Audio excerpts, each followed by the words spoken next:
पवित्र रथयात्रा पारଳାଖେମୁଣ୍ଡି राजदंडे आमिष बिक्री निषेध पाई जिलापालଙ୍କୁ दाबीपत्र प्रदान।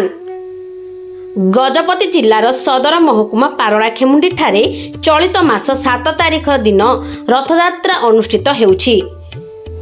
गुंडीचा यात्रा ठारू बाहुड़ा यात्रा पर्यंत राजदंडे आमिष बिक्री निषेध सकाशे विश्व हिंदू परिषद व बजरंग दल तरफरु जिला प्रशासन निकट में दाबी करा जायछि।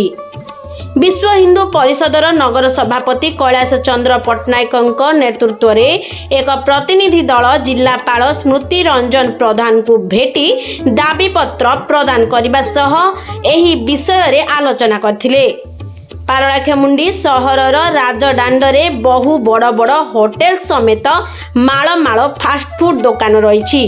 एथिरे प्रबल भिड़ हेबा सह फास्टफुड व होटेल माने अईठा तथा बलिथिबा रंधा खाद्य गुड़ी को फोपाड़ी दियंती। से गुड़ी को बुला कुकुर घुसुरी आदि पशु माने फोपाड़ी थिबा खाद्य गुड़ी को रास्ता उपरे एणे तेणे विक्षिप्त करि दउछंती। गुंडीचा यात्रा ठारू बाहुड़ा यात्रा पर्यंत राजदांडे आमिष बिक्री बंद करने नहीं विश्व हिंदू परिषद व बजरंग दल तरफरु जिला प्रशासन निकट में दाबी करा जायछि। ताकु सर्वसाधारण रे स्वागत करा जायछि। एही दाबीपत्र प्रदान बेले लक्ष्मण रेड्डी, कैलाश चंद्र विश्वाल, हरिमोहन पट्टनायक समेत बहु कार्यकर्ता उपस्थित थिले।